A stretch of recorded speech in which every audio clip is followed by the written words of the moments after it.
I'm digital anchor Andre Ash with the Michigan Chronicle. There are a lot of important issues to discuss as it relates to violent crime in the city of Detroit and what the police department is doing about it. Joining us here to talk about that and a lot more is Interim Detroit Police Chief James White, who joins us here at Studio 1452. Thanks so much for being here, sir.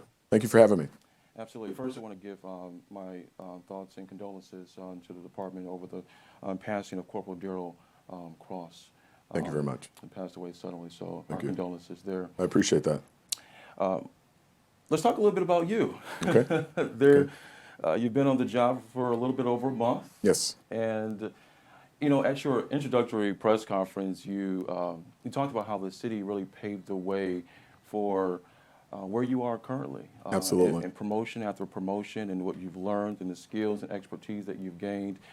It led you all the way to promotion even outside of the department. Yes. As the executive director for the Michigan Department of Civil Rights. And I remember you talked about a conversation that you had with your daughter in making the decision to come back home Yes. to DPD. What was that like? Well, you know, my daughter, 27 years old, and as I said at the press conference, you know, as you get a little bit older, your roles kind of change with your children, and she's my only child, and she just wanted to make sure that I took care of my health, that she enjoyed me being retired and enjoyed me being able, as she said, to have dinner without looking over her shoulder at the television and watching the news.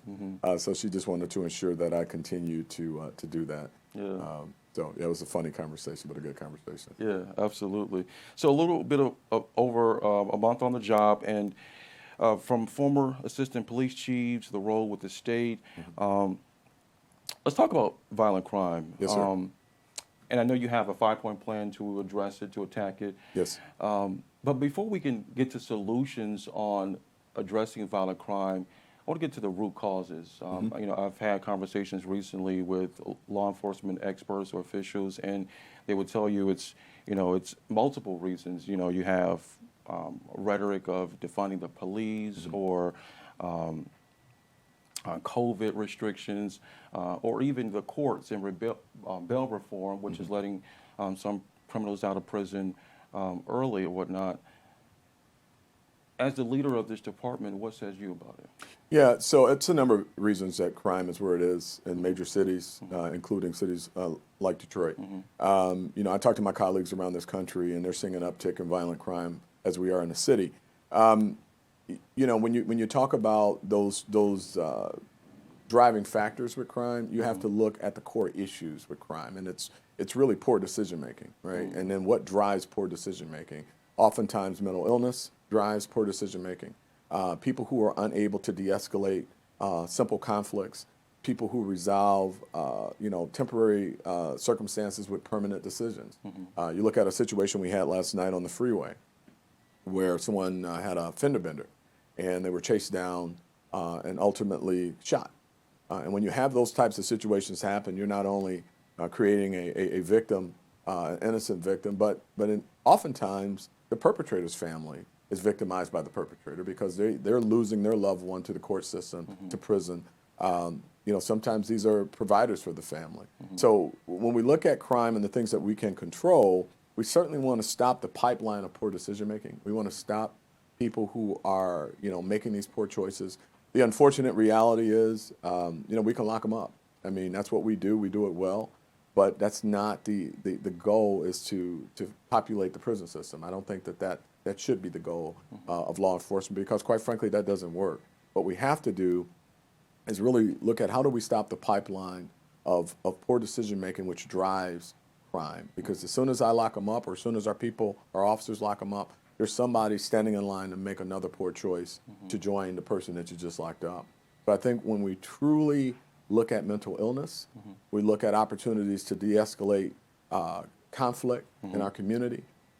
We look at some of the other driving factors, whether it be education. You know, that's when you're going to make your most tremendous impact. And I want to talk about mental illness in just a moment. It's certainly a skill set and background that you have. But I just want to piggyback to enforcement and the balance. I'm sure many police departments have to balance of how do you be proactive at preventing crime, but also keep up the level of enforcement where you don't embolden criminals to commit crimes because Absolutely. there's no level of enforcement or cost to accountability. So how do you strike that balance? Yeah, you want to change decision making. You want people to recognize that if they commit crime, that there's a penalty, there's a cost to committing crime, and ultimately you want folks to make different decisions. But you also have to be responsive to the community. You have to be respectful of the community. You don't want to have an attitude. I don't like zero tolerance exercises. I think that oftentimes you find situations where people get swept up in those. So I like a more focused approach to crime fighting, using data analytics, using information that you have particular hot spots, and targeted enforcement as it relates to your people who are causing problems in the community. At the same time, like you said when you started the question, is you want there to be a response from police when someone does something wrong. Right. That's our responsibility that we have to this community. Yeah. But more importantly, there has to be a cost to breaking the law, and you can do that constitutionally. You can do it respectfully, and you can do it with transparency. When someone breaks the law, they need to be arrested and they need to be prosecuted. Yeah, some would say that crime also goes up during the summer months as well. More people are out. But I know also at your introductory press conference, you talked about stepping at the level of enforcement when it comes to traffic enforcement. Yes. We've seen viral videos of the drifting that's happening. Some people feel like, they could just get away with, driving fast, committing dangerous exercises out in the street, rather. What is the 5-point plan to addressing what we're seeing happening out in the streets? Very simply put, the 5-point plan really involves officer presence, being in areas of the city where we recognize there's a problem. You talked about drifting, and I got a bit of criticism about the traffic component to the drifting. This is not about, people running stop signs. I mean, we don't want that to happen either. We want people to slow down and be safe. But this is quality of life. This is people who have chosen to put the community at risk by driving, drifting, drag racing. Kids ought to be allowed to play out front. They ought to be allowed to walk up the street. People ought to be allowed to sit on their porch and not have someone lose control of a vehicle like we had happen and drive that vehicle into their front porch or the side of their home. So what we looked at with that, after talking to some of our community partners and talking to some of those citizens who have drifting in their community, is how can we best impact that? And so we came out with a 5-point plan: officer presence, strict enforcement of drifting, recovering those vehicles that are involved in drifting, impounding those vehicles, also noise ordinance, and then a summer crowd control or crowd management strategy, which involves having officers in areas where there are large groups of people congregating, not to have the zero tolerance again, but to have the officer's presence and hope that the presence of the officer alone controls some of the behavior and deters the behavior. However, we've seen that that's not always the case, and there has to be some engagement. But notification of loud music for businesses, that's a 50-foot restriction. If I can hear your music 50 feet from your business, the officers are directed to advise them to lower the music. If they do not, then to take strict enforcement on that. Same thing with vehicle noise in parks. 10-foot restriction on that. If I can hear your noise or your music 10 feet away from your vehicle and it's disturbing everyone else, we're going to advise you to turn that music down. If you don't, you'll be ticketed. So, 5-point plan. It's a couple things you mentioned: crowd control, noise ordinance. Let's talk about downtown and Greektown and violence and the wave we've seen recently in this area. And with this conversation, I want to talk about, the balance, because there are more people visiting downtown, there are more people living downtown, and so you're hearing more about the noise ordinance for, in particularly, new residential that's popping up downtown. how do you strike that balance at, you want to make sure that people feel like they can have a good time, Yes. that there's this nightlife that's resurgent, that's coming back to our downtown and Greektown, but at the same time, that there's this quality of life where you're addressing the residents who live there. Absolutely, and those are the things that keep me up at night. It's not an easy one. It's not an easy one, and nor did I think it would be. But there are a lot of competing factors. So you've got a situation where we've all been under lockdown, right? And as we start to emerge from COVID, and we can't declare victory on COVID yet. There's this variance out there that's going to have a little something to say about that. Right.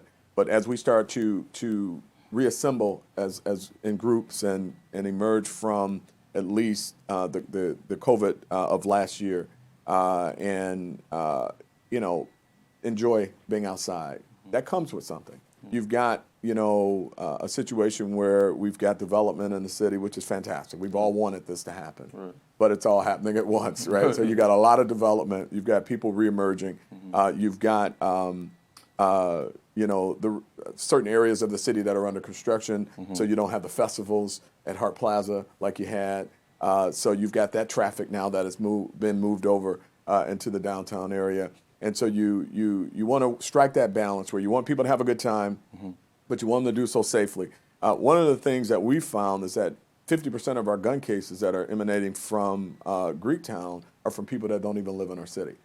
So we've got outsiders that are coming in, getting involved in conflict. And again, we want everyone, whether you live in the city, outside the city, to come to our town, enjoy our town, but do so responsibly, do so respectfully for the residents of this town and the people that live here and pay taxes here. Respect our community as we would your community when we visit, and do so in a way that suggests you want to come back. If you come down here, you disrespect the community, you engage in criminal activity, the bottom line is you're going to be arrested. And there are certain rules that the businesses ought to have in place as well, as far Absolutely. as their level of security and crowd control for their particular businesses on their property. But there's also been a concern that's propped up that I know the police department was involved in the shutdown of a particular business in the Greektown area. Yes. For a licensing issue. Yes. But how does the department also now balance how it enforces the level of licensing requirement of businesses, or is that the role of the department, or does it respond when there's a situation to make sure that all the T's are crossed and I's are dotted when a situation unfolds? That's a fantastic question, and I'll tell you what we've started to do. We actually shut down a business yesterday. There was 6 people shot, one fatally on the east side. And what I tell the officers, and they've done a fantastic job of this, is when we go into a business and we're called there on crime, once we're in, look at everything. What could the business have done to protect their clientele? I mean, we're in this together. We're partners, okay? We want you to have a lucrative business in the city of Detroit, but at the same time, you have to recognize that you have a responsibility to your patrons. You have to provide a degree of security. You have to let us know as a police department, look, it's Monday night. We're going to have 200 people here. If nothing else, we can provide special attention, have officers just roll through the area. Again, that visibility could be helpful. Also, we would request and urge you to have the appropriate security. You know your audience. You know what you know the type of party you're having. And so you can use that to determine the level of security that you think you might need. And then in addition to that, cameras and other lighting should be a consideration. When we go in and we see, A, we're going to check to see if you have a license, right? B, we're going to make sure that there's no fire safety violations. And if they are, we're going to notify the fire department. So there are things that you can do to control this. One, they'll have a situation where we have to come in, but once we're there, we're going to look around and we're going to make sure that you are, you should be doing business and you're doing so legally, and we're going to investigate that crime. We're going to continue to do that. That's part of the plan. I'm hopeful that we don't have another critical issue at a business, but if we have a critical issue at a business, you're going to have to be a good business partner, or I'm going to do everything in my power to ensure that your business, if it's not open legally, is shut down. Officers are called to a lot of different situations all the time, and they confront issues, I'm sure personally, when it comes to mental health, just from the things that they encounter and deal with, it just comes with the job. But also situations where they're dealing with someone who may be mentally ill. Absolutely. You have a background in counseling and mental health. I think that's what's interesting, a skill set that you bring to this job as chief. And I understand you'd like to make an announcement on that front as far as mental health and what the department will be doing. Yes, I guess I got to talk to my media guy about surprise announcements. But yes, we're very excited. Crisis intervention training is being rolled out throughout the City of Detroit's Police Department. Nice. Very happy about it, and I can't take full credit. This is something that James Craig, former chief, allowed me to work on when I worked under him. Mm-hmm. He was able to launch a couple precincts before his retirement, mm-hmm. which he was also very passionate and excited about. And I'm very happy to announce that we have a strategic plan to launch Citywide now. Wow. In all our precincts. And that's going to be a great benefit add to the community and to the police department, because there's two tracks that it's very, very exciting. Mm-hmm. One is that we're going to have mental health professionals working alongside of officers on critical issues, critical incidents, domestic violence, barricaded gunmen. And what you have there is you've got that mental health professional that may be able to identify the crisis that the perpetrator is going through, mm-hmm. Allows the officers to most effectively communicate with that person who's in crisis. Mm-hmm. And then having these officers trained in CIT, mm-hmm. the most valuable training that I have ever participated in as a professional. And I will tell you, being able to utilize it both professionally and personally, and understanding how to engage and communicate with someone who's in mental health crisis is probably one of the tools that will change law enforcement going forward. Because what it does mm-hmm. is, if you recognize the crisis that you're dealing with, if someone's bipolar, if someone is schizophrenic, there's a way that you have to communicate. And when you're standing there in full uniform and you're giving out these very specific directives, there could be a lack of understanding in that process. Yeah. As a CIT trained officer, you're able to recognize that this uniform itself could be causing part of the conflict. So we have officers that are CIT trained that will show up in a polo shirt, and then make the area safe in our communication style. Wow. Decide when it's appropriate to give the direction, mm-hmm. but most importantly, decide when it's most appropriate to just have the conversation. So as you can see, I can go on for all day. You're very excited about it. It is. It's certainly a background that you have, and it also seems as if it changes the engagement that an officer will have to interact with someone who may be mentally ill. Absolutely. Because we've seen many times in situations and stories where, certain situations don't seem as if it invites or welcomes the necessary law enforcement, the traditional law enforcement engagement. Perhaps it needs someone with a special skill set to be able to confront certain situations that officers perhaps were not trained or skilled in. Absolutely, I totally agree with that. And you said it best. If certain circumstances, you can't do every police run the same, right? I mean, we have recognized that, policing is a paramilitary environment. Mm-hmm. You're giving out very specific directions, and simply telling someone, step out of the vehicle, put your hands up, walk backwards, that type of thing. If a person's in crisis, mm-hmm. they don't understand what you're talking about. You have to recognize early that you're dealing with someone who is in mental health crisis, and you may have to take a different approach. We still want the officers to be safe. Yeah. I don't want officers to compromise their safety with CIT, but those that are trained in and understand very quickly what they're looking at. Yeah. I want to get to a couple of things really briefly before we end things here. Former Detroit Police Chief James Craig, you worked up under him. He was your leader. What are some of the things you've learned from him that you take away? Chief Craig is a phenomenal leader, and I worked under him for 8 years, mm-hmm. and I learned a lot. I worked on a number of chiefs. I was fortunate to get rank in the police department young and early. Mm-hmm. I was appointed twice to assistant chief, once under the previous two James Craig, and then again under James Craig. Mm-hmm. Courageous leadership is what I learned most from him. You're going to have to make some unpopular decisions, and don't get too happy with your wins and too low and too down on your losses. You're going to have some, but at the end of the day, do what's right for the right reasons at the right time. And that's a philosophy that I've adopted and I'm going to continue to use. Absolutely. You know, as you fight to earn the permanent role, as I know you've mentioned, as police chief, how should Detroiters judge your performance? Wow. Well, that's a great question too. I mean, I think one of the things that you'll know with me is I care about this community. I care about this police department, and I'm going to be a very transparent leader. I'm going to be the type of person that holds our officers accountable and celebrate the officers when they do the things that we want them to do and do them well. We have a phenomenal police department and a great relationship with our community. But any officer that crosses the line will be held strictly accountable. It is an absolute privilege to wear this badge and serve this community. It is not a right. We don't have a right to this badge and to serve this community. So I'm going to ensure that the officers continue to recognize that, and they do. I'm going to hire. I'm going to put officers on the street, and I'm going to do everything in my power to drive this crime problem down. And I'm going to engage the community for solutions. It's not going to just be decisions made in a vacuum. We are part of the solution. We are not the total solution.